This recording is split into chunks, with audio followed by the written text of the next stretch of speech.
بسم الله والصلاة والسلام على رسول الله وعلى آله وصحبه أجمعين ثم أما بعد فأعوذ بالله من الشيطان الرجيم بسم الله الرحمن الرحيم والنازعات غرقا والناشطات نشطا والسابحات سبحا فالسابقات سبقا فالمدبرات أمرا رب اشرح لي صدري ويسر لي أمري واحلل عقدة من لساني يفقه قولي آمين يا رب العالمين. I'm not sure if I shared Surah Al-Nazi'at some things with you or no. I don't think I did. No. I gave a secret khutbah about it 2 weeks ago. Secret khutbah, because, yeah. Yeah, well, you know. But anyway, so I wanted to share with you actually some things about Nazm in the Quran. Nazm is the subject of how the subject matter of the Quran is organized, and how it seems at first glance that the discussion is completely disconnected. Like all these parts, they have nothing to do with each other. But at a more careful look, you realize that everything's actually going together for one cohesive argument.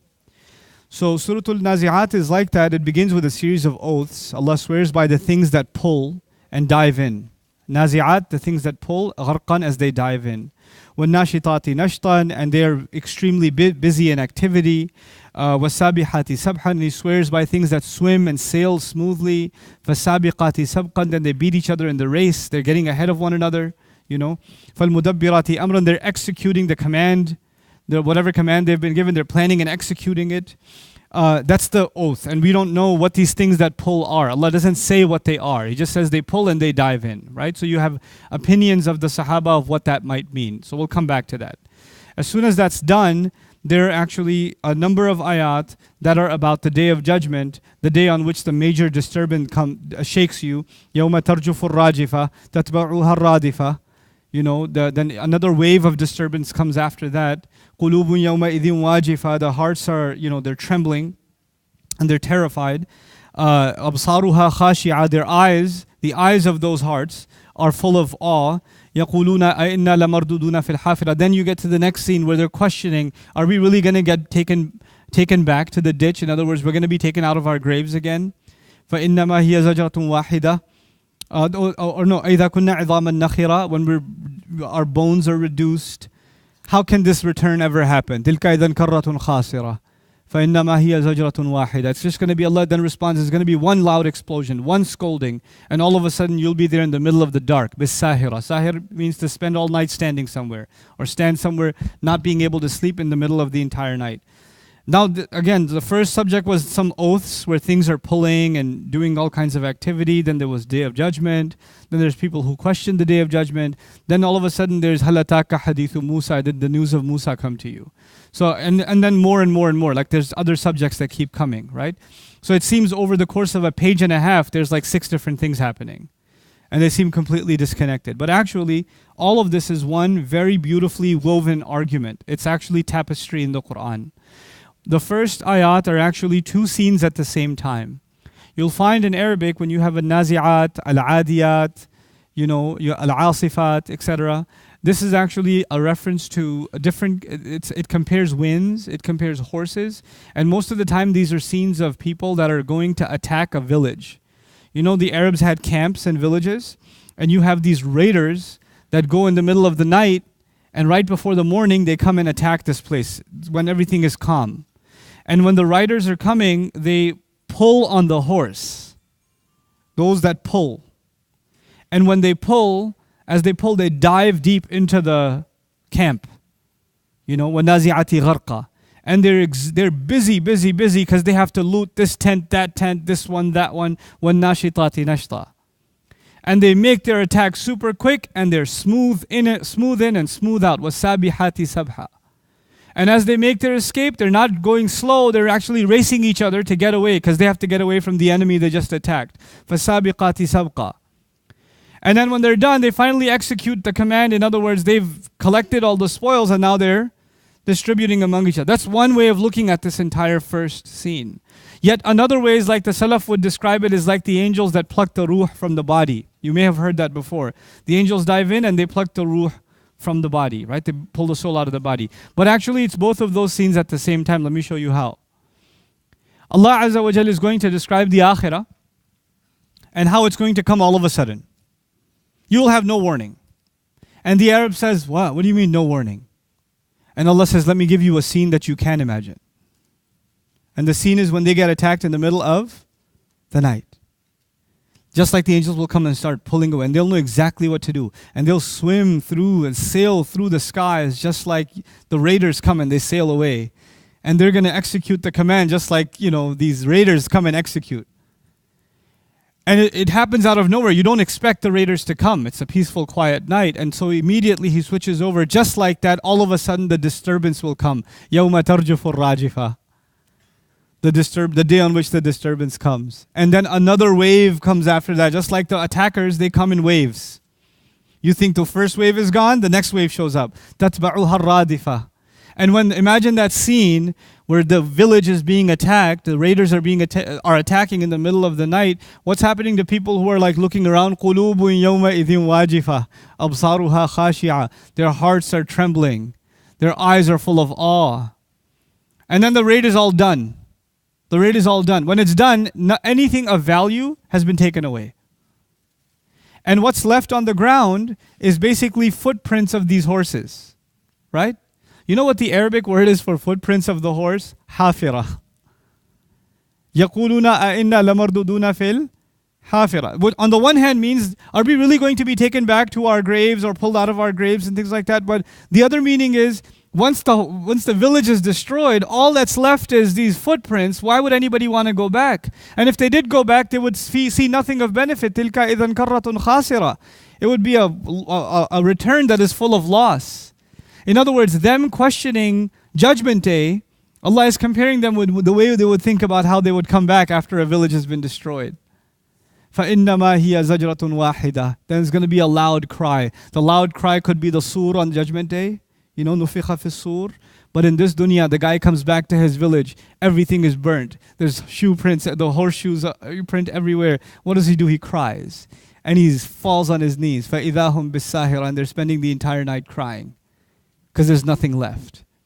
Allah compares the scene of dunya with the scene of what? Akhirah. So you're seeing two scenes at the same time. Now, when you realize this, all of this could have been avoided. If somebody just told the villagers that raiders are coming, an attack is coming, they could have been prepared, isn't it? هَلْ أَتَاكَ حَدِيثُ مُوسَى. Didn't the news of Musa come to you? When Allah brought him to himself so he can send him to Fir'aun to warn him, اذهب إلى فرعون إنه طغى. Go warn Fir'aun, because Fir'aun should be warned that the attack is what?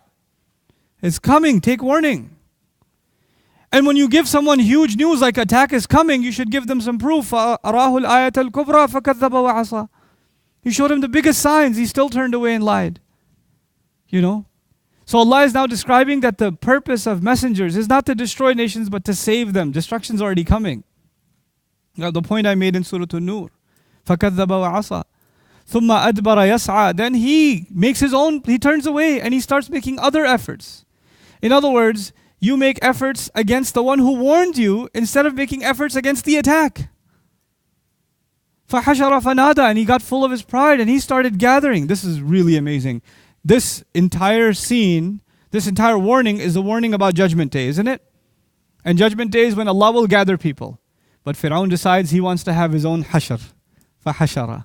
And Judgment Day Allah will call. But he decides he's going to make his own call. And Judgment Day Allah will describe he is, لِمَنِ الْمُلْكُ الْيَوْمِ لِلَّهِ الْوَاحِدِ الْقَهَّارِ. Who owns kingdom today? It is Allah. And Fir'aun gathers people. And instead of calling on Allah, he says, أَنَا رَبُّكُمُ الْأَعْلَى. I am your supreme Rabb. SubhanAllah. The contrast between what's going to happen on Judgment Day with the actual Rabb and what this idiot is doing thinking he is Rabb. He's making his own hashr, his own nida, and his own declaration of Ana Rabbukum al-A'la. And by the way, up until now, isn't it? Akhirah and dunya? Right? Isn't that what's happening? So look at the language. فَأَخَذَهُ اللَّهُ نَكَالَ الْآخِرَةِ وَالْأُولَى. So Allah made him an example of the akhirah and the earliest ones. SubhanAllah. How things tie together in Quran. He made him into an example for the final and the earliest. Just like dunya and akhirah are parallel, now dunya and akhirah are mentioned literally. But from here on, which you read the center of the surah, which is him saying that I am your supreme master. what Allah does from here, He basically then decides to prove who is Rabbukumul A'la. So He says, أَأَنْتُمْ أَشَدُّ خَلْقًا مِنَ السَّمَاءِ. Are you a more powerful creation or the sky? Banaha. He built it. Building is important because Fir'aun did a lot of building. The most impressive architecture in the world in his time was his. The highest architecture was his. He says, رَفَعَ سَمْكَهَا. He elevated its roof, its ceiling. Because Fir'aun could never build something that could be as high a ceiling as Allah. So when he says Al-A'la, what does he know? What does he know of As-Sama'? رَفَعَ سَمْكَهَا فَسَوَّاهَا. Then he says, وَأَغْطَشَ لَيْلَهَا وَأَخْرَجَ ضُحَاهَا. He made the night of it dark and its morning bright. By the way, when the first scene happened, when did it happen? At night, and by morning it was all too late. It was all too late. He's the one who brings the night, He pulls the morning out. Everything ties back. Then وَالْأَرْضَ بَعْدَ ذَلِكَ ضَحَاهَا. He made the earth smooth and spread out. When you say smooth and spread out, it kind of suggests that the earth is vast. But when when the village is attacked, then you describe, the Quran will describe ضَاقَتْ عَلَيْهِمُ الْأَرْضُ بِمَا رَحُبَتْ. The earth that used to be vast became tight on them. They had nowhere to run. Allah's saying here that Allah intends the earth to be vast. But when people don't take His warning, what happens? It becomes tight. That's the purpose of the earth, to be vast, to be accessible. And then on top of it, and by the way, Fir'aun believes he has massive land. And he has huge rivers. وَهَذِهِ الْأَنْهَارُ تَجْرِي مِن تَحْتِي. He says in Quran, these rivers flow under my feet, from under me, min tahti. And Allah says then, after He says, وَالْأَرْضَ بَعْدَ ذَلِكَ دَحَاهَا أَخْرَجَ مِنْهَا مَاءَهَا وَمَرْعَاهَا. He's the one who brought out its waters. You think you own the rivers? He's the one who brought out its waters and its pasture. The pasture is the greenery of the earth. By the way, so Allah is saying the earth is made comfortable and vast and smooth. And then He's saying the water is a means of comfort and life. He brings the water out so you can have greenery and life.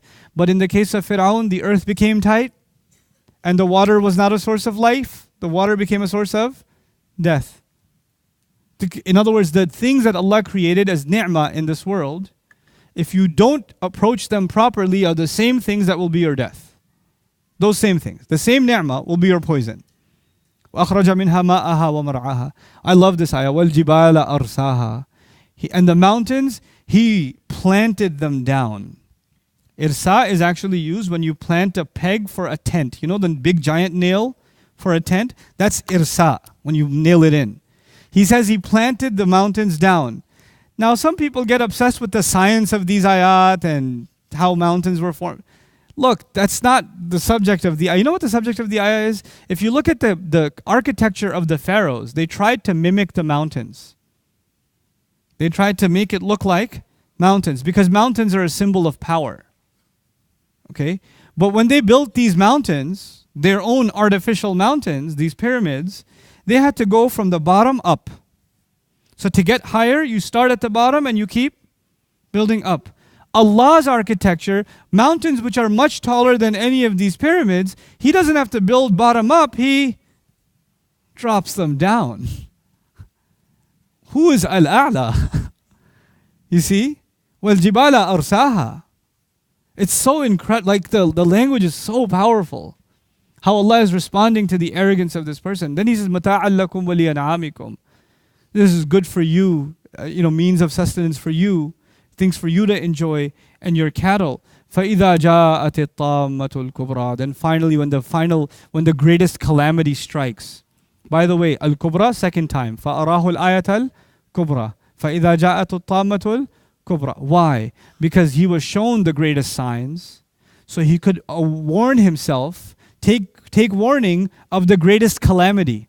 So when you get to the ayah of the greatest calamity, it reminds you that you should have been ready for it because you were shown the greatest signs.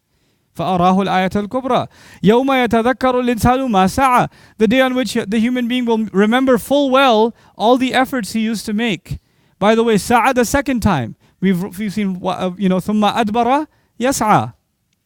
Fir'aun makes efforts. He makes running around. So now Allah is reminding us the people who had a lot of power and ran around with freedom, then now they'll remember the wrong things they ran after.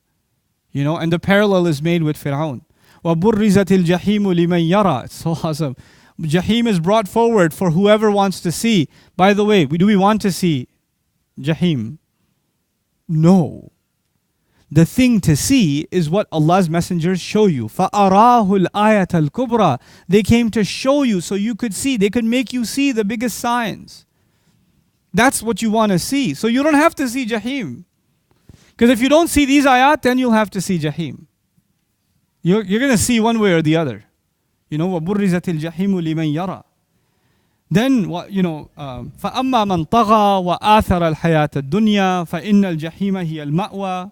The one who preferred worldly life, then Jahim is his place to find refuge.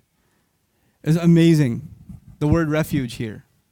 First of all, he says the one who preferred this life. Preferred this life. By the way, we're supposed to prefer both lives. We're not supposed to prefer akhirah over dunya. We're supposed to actually get the best of dunya and the best of رَبَّنَا آتِنَا فِي الدُّنْيَا حَسَنَةً وَفِي الْآخِرَةِ حَسَنَةً. You're supposed to balance both. Just like the images, everything is dual. And so now, by the time you get to this ayah, I'll tell you why ma'wa is so awesome. The Jahim will be the place where he finds refuge. In the beginning, there was a raid. And when there's a raid, where do you want to go? Refuge. These people will have no refuge. The refuge after Judgment Day for them is far worse than Judgment Day itself. It's al-Jahim. Then وَأَمَّا مَنْ خَافَ مَقَامَ رَبِّهِ وَنَهَى النَّفْسَ عَنِ الْهَوَى. The one who was afraid of standing in front of his Rabb. Now you would imagine why Allah uses this kind of language here. You could just say khaf Allah. The one who feared Allah. He says the one who was afraid of standing in front of his Rabb. Is the word Rabb being used for the first time? No. Fir'aun said, Ana Rabbukum al-a'la. Yeah? Now if you think about Fir'aun, you realize something. Fir'aun says, لَعَلِّي أَطَّلِعُ إِلَىٰ إِلَهِ مُوسَى. Why don't you build me a tower? I'll go up, climb into the sky. I want to go talk to the God of Musa. He wants to stand face to face with Allah. And Allah says by the end of this, the one who was afraid of standing in front of his Rabb. مَنْ خَافَ مَقَامَ رَبِّهِ وَنَهَى النَّفْسَ عَنِ الْهَوَى. He prevented himself from temptation.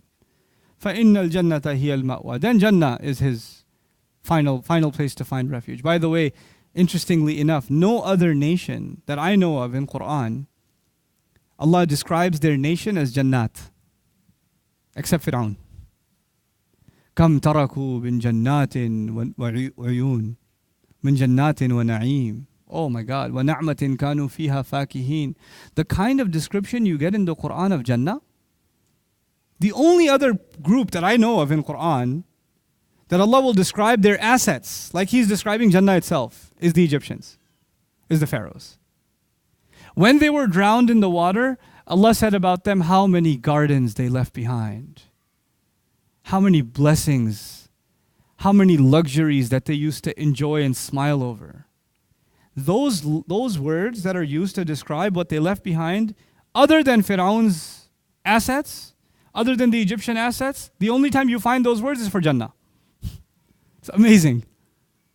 Here he says, فَإِنَّ الْجَنَّةَ هِيَ الْمَأْوَى. The true Jannah, not that worldly Jannah that Fir'aun had, the true Jannah is this person's refuge, the one who's able to prevent himself from desire. يَسْأَلُونَكَ عَنِ السَّاعَةِ. They ask you about the hour. Which hour? Judgment Day. But how did they ask you about it? أَيَّانَ مُرْسَاهَا. When is it going to be planted down? Wait, planting down, is that the first time? What was that? What else was planted down? Okay. Look, do people ask Fir'aun questions? When Fir'aun says, I will punish you, does anybody go, when are you going to punish us? You would have to be really stupid to go to Fir'aun, the owner of that palace, and go ask him what? When are you going to punish? Because if you say, when are you going to punish? He'll say, I'll show you. I was going to do it later, but for you, I'll give you special right now. Isn't that the case? So you're afraid of the guy who owns this mini little pyramid, but you're not afraid of the one who dropped the mountains. And you ask, when is it coming? When is it being dropped? Just the word Mursa should remind you that the one who dropped the mountains is powerful enough that you shouldn't be asking stupid questions. When is Judgment Day coming? Ayyana Mursaha. And then you understand the next ayah. Fima anta min dhikraha. In what capacity are you going to be making any mention of it? Who are you to say anything about it? Ila rabbika muntahaha. To your master is the final place of it. The final dropping of it. Meaning, will it happen? When will it take place? And when will it end? That is up to Allah. Fir'aun in this context had that fahashara. He gathered people. He tried to do his own day of gathering. And Allah says, I own mine. Nobody else gets to tell me when. Ila rabbika muntahaha. Innama anta mundhiru man yakhshaha. You are just there to warn anybody who is going to be somewhat afraid of it. Now my favorite, the last ayah. كَأَنَّهُمْ يَوْمَ يَرَوْنَهَا. Those people, as though when they see it on that day, لَمْ يَلْبَثُوا إِلَّا عَشِيَّةً أَوْ ضُحَاهَا. They will think they didn't remain except a night and its own morning. That night and that morning. Where did this entire surah begin? With a raid. When does the raid happen? Between the night and the morning. And you know, if you were experiencing that raid and you were terrified and you were like, my life is over, even if you survived it, all you would ever remember about your life is that night. And Judgment Day will come and that raid of the angels will come.